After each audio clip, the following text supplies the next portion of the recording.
आज मैं जा रही हूँ शमशान। फाइनली दादाजी मर गए। मैं अब बहुत खुश हूँ। जब किसी का कोई इतना क्लोज उसको छोड़ के चला जाता है ना, तो इंसान महीनों हफ्तों तक किसी से ढंग से बात तक नहीं कर पाता। और एक ये भट्टे का बीज है जो स्माइल करके बता रही है कि दादाजी मर गए। दादाजी तो मर गए हैं गाइस, हम चाहकर भी उनको वापस नहीं ला सकते और चाहते भी नहीं है। दोस्तों, ये रील वाली जनरेशन है। रियल में कोई इनको अगर डांट देता है तो इनका तुरंत रोना निकल जाता है। वहीं अगर इनका क्लोज इन्हें कोई छोड़ के चला जाता है तो इनको सबसे पहले व्लॉग बनाने का याद आता है। जब इनके सामने कोई इनसे भीख मांगने आता है तो ये छू छू करके भगा देते हैं। वही इंटरनेट पे अगर किसी को भीख मांगते हुए देखते हैं तो तुरंत सपोर्ट करने के लिए QR कोड मांगने लगते हैं। और आजकल के कंटेंट क्रिएटर दोस्तों सिर्फ कंटेंट से ऑडियंस से कनेक्ट नहीं करते हैं कि कंटेंट देखो, आगे बढ़ो, मजे करो।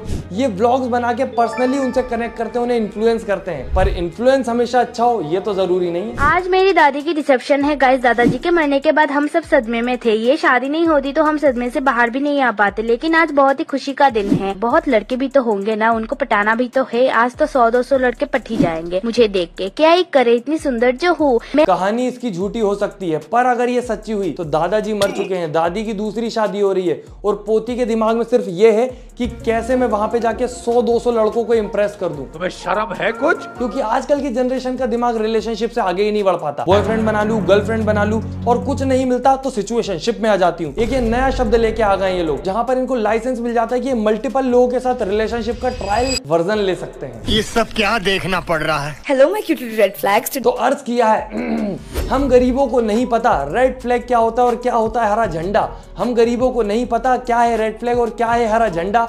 तो कौन लेके आया हमारे बीच में ये सिचुएशनशिप का फंडा? तो इनसे मिलिए, ये है red flag, oh sorry the rebel kid. ये अपनी ऑडियंस को बोलती है cute little red flag. Red flag का मतलब जितना मुझे समझ आया है, इसका मतलब होता है कोई इंसान जो अनहेल्दी और मैनिपुलेटिव हो। तो ये अपनी ऑडियंस से ऐसा बोलती है। बाकी रेड फ्लैग ग्रीन फ्लैग का इतना सा फंडा है दोस्तों कि रेड फ्लैग मतलब एक बुरा इंसान, बुरा जो खराब है एकदम, और ग्रीन फ्लैग जो आप एकदम आपकी गुलामी करने को रेडी हो। उसकी जिंदगी में आपकी सेवा के अलावा कोई और मुद्दा होना ही नहीं चाहिए। क्योंकि मेरे हिसाब से तो एक इंसान को एक कलर के हिसाब से जज कर लेना बहुत अजीब बेवकूफ है कि भाई ये बुरा है रेड फ्लैग, ये अच्छा है ग्रीन फ्लैग। क्योंकि एक इंसान के नेचर में 10 तरीके का बिहेवियर होता है, धीरे धीरे पता चलता है। पर हमारी जेंजी बुआ को तो ग्रीन फ्लैग चाहिए जो एकदम सेवा करे टोटल। तो ये पता कैसे लगाएंगी ये कि रेड फ्लैग है या ग्रीन फ्लैग? वही भारी भरकम सा शब्द, अपना पुराना फॉर्मूला फिर से यूज होगा, सिचुएशनशिप ट्रायल वर्जन। इसने मुझे 1 घंटे से रिप्लाई नहीं करे, क्या करूं? दोबारा से टेक्स्ट कर लूं क्या? क्या भाई इज्जत नहीं है क्या? 2 पैसे की भी गर्लफ्रेंड नहीं है तू उसकी? भाड़ में जाए यार, ये भाड़ में जाए इसका टॉकिंग स्टेज, सिचुएशनशिप और इसकी लव बॉम्बिंग। लो, जेंजी बुआ ने फिर एक बड़ा शब्द फेंक के मार दिया, लव बॉम्बिंग। अब दिक्कत ये नहीं है कि अपनी जेंजी भाषा हम गरीबों को सिखाने की कोशिश कर रही है। दिक्कत ये है कि 22 वर्षीय रेबल किड इंटरनेशनल ट्रिप्स पे जाती है, फॉरेन में घूमती रहती है और इनके रिलेशनशिप, सिचुएशनशिप, ब्रेकअप, पैचअप सारा कुछ इंटरनेट पे ही आता है, सब दुनिया को देखने मिलता है। और इनकी पूरी दुनिया इसी के अराउंड रिवॉल्व करती है, और वो भी बिना पैसों का सोचे, बिना फैमिली का सोचे, क्योंकि एक अमीर फैमिली से बिलोंग करती है। पर ये देखने वाली ऑडियंस वो नहीं करती ना, नको बिल्कुल नहीं। और अगर करते भी हैं तो मैक्सिमम उनमें से छोटे बच्चे हैं जिनको अभी दुनियादारी के बारे में पता ही नहीं है। हाय, आई एम अपूर्वा एंड मैं आई हूँ अपनी बेस्ट फ्रेंड और अपने बॉयफ्रेंड के साथ थाईलैंड। एंड आज है हमारा थाईलैंड में 9th डे। अब इसने इस पूरी की पूरी ट्रिप में व्लॉग्स बनाए और पूरे व्लॉग्स की एक सीरीज बनाई जिसमें अपने बॉयफ्रेंड और बेस्ट फ्रेंड के साथ मस्त मजे करने घूमने गई है। अब दिक्कत ये नहीं है कि ये घूम रही है, घूमे मजे करे, हमें क्या। तभी एक 22 वर्षीय नॉर्मल लड़की इसको देखती है कि यार मजे तो यही कर रही है, पूरी जिंदगी एंजॉय कर रही है, मैं भी करूंगी। बॉयफ्रेंड बनाती हूँ, पैसे कमाती हूँ, पैसे जोड़ती हूँ कैसे ना कैसे करके और जाऊंगी घूमने। पर तभी एक ट्विस्ट आता है कि रेबल किड का तो ब्रेकअप हो गया, ट्रिप खत्म होने से पहले रिलेशनशिप खत्म हो गया। इनका चलता कहाँ है ज्यादा। अब आप लोग सोचो, अब हमारी जेंजी बुआ क्या करेंगी? दुखी होंगी? नहीं, अब एक और सीरीज बनेगी। Hi, I am Apoorva and आज मेरा saddie trying to be baddie journey का डे 13। मैंने सीरीज में जितने भी ट्रिप्स लिए, जितने भी लोगों से मिले, जितनी भी भक्ति करी, मैंने अपने आसपास इतने लोग देखे हैं जो ब्रेकअप होने के बाद फोटो तक नहीं रखते, अपने मोबाइल में डिलीट कर देते हैं। और इसने अपनी आईडी पे पूरी की पूरी अपने एक्स बॉयफ्रेंड के साथ सीरीज पटक के रखी हुई है उसके याद में। और ऊपर से ब्रेकअप के बाद हमारी जेंजी बुआ दुखी नहीं होती है, वो सिखाती है कि कैसे आप सैडी से बैडी बन सकते हैं। जी हाँ, दुखी क्यों हो रहे हो रिलेशनशिप के बाद? ये क्यों सोच रहे हो कि अब जिंदगी का कुछ उद्धार करेंगे, कुछ अच्छा करके दिखाएंगे, उस सामने वाले इंसान को प्रूव करेंगे कि क्या खोया है उसने? नहीं, मजे करो, गलत रास्तों पे निकलो। मैं बोलना नहीं चाहता, समझ गए ना। और अगर आप बाय चांस अंडर एज हो और आपको अलाउड नहीं है तो उसकी भी ट्रिक बताई है जेंजी बुआ ने। मैं भूल गई थी कि दिल्ली में ड्रिंकिंग एज 25 है। मैंने लिटरली 40 मिनट लगाए अपनी आइडिया करने में। अब देखो दोस्तों, इसकी लाइफ है, इसकी मर्जी है, जो चाहे वो कर सकती है। फॉरेन ट्रिप मारे, मजे करे, मेरे को क्या। पर अभी कुछ टाइम से मैंने अपनी रील देख के नोटिस किया कि हमारा यूथ बहुत ज्यादा इंस्पायर हो रहा है फॉरेन के कल्चर से, और इतना हैवी इंस्पायर हो रहा है कि कूल बनने के चक्कर में देख ही नहीं रहा कि क्या गलत है क्या सही है, बस कूल लग रहा है, करना पड़ेगा। अभी आपने रिसेंट न्यूज में भी देखा होगा कि एक लड़का था जिसकी मम्मी फूल बेचती थी। अब वो फूल बेचती थी, इतना पैसा तो था नहीं कि आईफोन दिला दे, और उसने पूरी इंटरनेट पे रील में देखा कि यार हर छपरी के पास आईफोन है, तो मेरे को भी लेना पड़ेगा अगर आगे बढ़ना है तो उसने अपनी मम्मी से जिद करी, 3 दिन खाना नहीं खाया, मम्मी को ब्लैकमेल किया, और आखिरी में उसकी मम्मी को अपनी पूरी सेविंग उड़ा के जो उन्होंने फूल बेच के बचाई थी उसकी आईफोन दिलाना पड़ा अपने नालायक लड़के को। तो इतने सारे पैसे लेकर आए हो तो किसने लेकर आया बोल? इसको पैसा आप दिए या बाप? हम बाबू फूल पत्ती हम बेचीला भैया, ये खाली हमसे 3 दिन से खाना ना खाता। अच्छा, ये खाना नहीं खा रहे, आईफोन के लिए खाना नहीं खा रहे। अब दोस्तों पहले का एक टाइम था, गरीब की जिंदगी अलग है, अमीर की अलग है। गरीब को नहीं पता कि अमीर के घर में पनीर बना है, वो अपने घर में सुख से दाल रोटी खा रहा है, मजे कर रहा है। पर अब इंटरनेट का टाइम है, गरीब को पता चल जाता है कि अमीर क्या कर रहा है। अब गरीब भी अमीर बनना चाहता है। अब जो कमा रहा है उसको तो पता है कि कमाना कितना मुश्किल है। हर इंसान की जिंदगी एक जैसी नहीं होती, सबकी रेस अलग अलग है। पर जो बच्चे होते हैं उनको समझ नहीं आता, इंटरनेट उल्टा इन्फ्लुएंस करता है, वो हो जाते हैं। ये सेम उसी प्रकार हो गया है कि एक बच्चे को माँ बाप अमीर स्कूल भेजते, बड़े स्कूल की पढ़ेगा लिखेगा तो कुछ बड़ा करेगा। वो वहां जाके सिर्फ ये देखता है कि यार ये सब तो अमीर है, इनके माँ बाप अमीर है, ये तो मजे कर रहे हैं, मैं तो गरीब रह गया। अब वो घर आके अपने माँ बाप पे प्रेशर बनाता है कि तुमने क्यों पैसे नहीं कमाए। अब वो जो है उसके पास उसमें खुश नहीं हो सकता पर्याप्त में, अब उसकी डिमांड बढ़ चुकी है। और ऐसा ही सब कुछ हो गया है जब से इंटरनेट इतना ज्यादा हो गया है कि अब गरीब देखता है कि अमीर तो बैड ही बन रही है भाई, गरीब तो फोकट ही एक रिलेशनशिप के पीछे परेशान हो रहा है या अपनी शादी निभाने की कोशिश कर रहा है। अमीर तो बैड ही बन के तुरंत घूमने निकल जाते हैं, मजे कर रहे हैं। और एज कितनी है? 22। अब इस एज में कोई इंसान अगर गवर्नमेंट जॉब की तैयारी कर रहा है तो सोचेगा मैं तो फोकट ही इधर माथा मार रहा हूँ। ये देखो हमारी सैडी को बैड ही बन के कॉन्सर्ट में घूम रही है, फॉरेन में मजे कर रही है। पर दोस्तों हर चीज का एक समय होता है। बात यह है कि इसके मम्मी पापा रईस है, वो सही समय पे सही वक्त पे सही काम कर लिया उन्हें जो करना चाहिए था उस समय, तो वो अमीर हो गए। अब तुम्हारा टाइम है, तुम कर लोगे तो तुम्हारे बच्चे भी ऐसे ही बाद में मजे करेंगे। इनके भी माँ बाप ने कमाया है तो बच्चे उड़ा रहे हैं। पर दिक्कत ये है दोस्तों कि हम लोग गरीब हैं तो हमारे पास ये सब सोचने का टाइम है कि पैसा कैसे कमाए, क्या मेहनत करें, क्या नया अलग कर लें। अब ये अमीर लोग जो सोच रहे हैं वो तो अलग ही चीज सोच रहे हैं, तुम खुद देख लो। यार मैं तो सिंपल हूँ,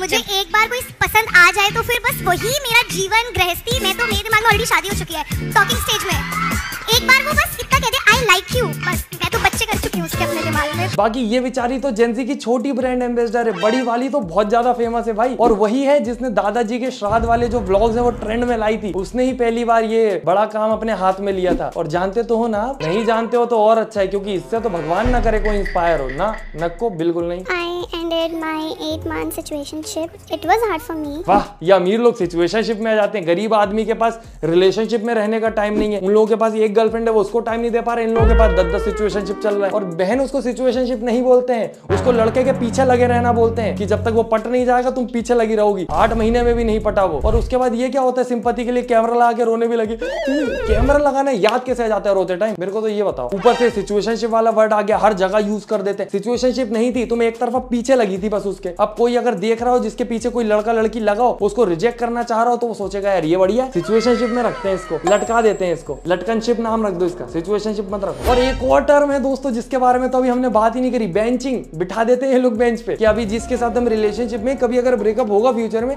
तो तुम्हारी बारी आएगी। बेंच पे 2-3 लोग बैठे रहते हैं, अलग ही दुनिया चल रही है। और हमारे ये रोही जी तो अलग ही तेज है, ये इतनी उतावली है कपल रील्स बनाने के लिए कि आज रो रही है कि सिचुएशनशिप 8 महीने का खत्म हो गया, अगले दिन बॉयफ्रेंड बन गया। आई मेट रोहित, और रोहित से मिलते ही ना मेरा एकदम से उसका इंस्टेंट कनेक्ट बन गया था और हमने स्टार्ट की फ्रेंडशिप से। और ये इंसान नहीं लगते न्यू जनरेशन वाले मुझे, ये चलते फिरते मेन्यू है। पहले हमने स्टार्टर में शुरू किया फ्रेंडशिप से, फिर मेन कोर्स में हमने थोड़ी सी बेंचिंग मंगवाई और फिर हमने मेन जो डिजर्ट था वो खाया सिचुएशनशिप के साथ। धीरे धीरे करके हम एक दूसरे को जानने लग गए, एक दूसरे की पसंद नापसंद और एक दूसरे का बिहेवियर, और काफी टाइम साथ में भी बिताने लग गए। काफी टाइम साथ में बिताने लग गए नहीं, काफी टाइम साथ में खाने लग गए। जितने टाइम तुम लोग साथ में हो सिर्फ खा ही रहे हो, खाए जा रहे हो, खाने के लिए बॉयफ्रेंड बनाती है मुझे तो कभी कभी लगता है। और मुझे पर्सनली इस पूरी की पूरी जनरेशन की जो सबसे ज्यादा खराब चीज लगती है वो ये लगती है कि भाई इन लोगों की जिंदगी में रिलेशनशिप के अलावा कुछ है ही नहीं। या तो आप रिलेशनशिप में हो, या आप सिचुएशनशिप में हो, ब्रेकअप फेज में हो, रो रहे हो, दुखी हो। सिंगल तो हो ही नहीं सकते आप, सिंगल कैसे हो सकते हो, पॉसिबल ही नहीं है ना,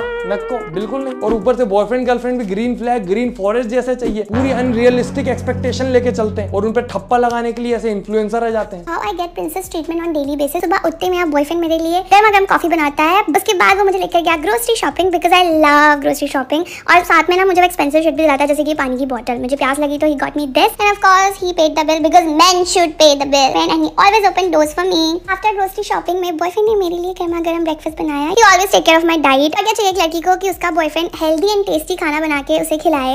Also he makes sure कि he will do the dishes because he likes cleaning a lot. After all of this मेरा boyfriend मुझे लेकर गया था shopping कराने because I love shopping and he got me this designer lehenga साथ में उसका matching bag. Shopping के बाद मैं बहुत ज़्यादा थक गई तो he got me नारियल पानी. I know after this video मैं आप लोगों की expectation बहुत high करने वाली हूँ because you deserve the best and I have the best boyfriend in this world. अब इस पूरी की पूरी वीडियो में लड़की ने क्या किया? कुछ भी नहीं. कुछ कारण है जो दो लोग साथ में रहते हैं तो उन्हें पार्टनर बोला जाता है कि मिलके एक दूसरे की जिंदगी आओ हम इजी करें, ना कि एक दूसरे पे बोझ बन जाए कि तुम मुझे झेलो, तुम मेरे सेवक हो और मैं लूंगी प्रिंसेस ट्रीटमेंट. बाकी ये लोग तो अपनी एक दिन की फेक वीडियो बना के वीडियो को वायरल कर लेते हैं, पर कुछ भोले लोग इनके चक्कर में फंस जाते हैं क्योंकि कितना ही बड़ा प्रेमी आदमी होगा, कितना ही प्यार में डूबा हुआ होगा, एक दिन ये प्रिंसेस ट्रीटमेंट दे सकता है, 2 दिन दे सकता है, 4 दिन दे सकता है, उसके बाद उसको अपने काम धंधे पे लगना पड़ेगा. कहीं से इंसान आया उसका दिमाग खराब है, घर पे कोई काम कर रहा है उसका दिमाग खराब है. तुम कैसे एक दूसरे को ये प्रिंसेस और प्रिंस ट्रीटमेंट रोज दे पाओगे? पर कुछ भोले लोग होते हैं, फंस जाते हैं इन लोगों की फेक वीडियो देख के और फिर ऐसी एक्सपेक्टेशन रखते हैं अपने पार्टनर से और उन लोगों के रिलेशनशिप खराब हो जाते हैं. इनको क्या, इनको तो रीच मिल गई. और वो दिन दूर नहीं है जब ऐसी फॉरेन कल्चर को एडॉप्ट करते करते करते करते हम लोग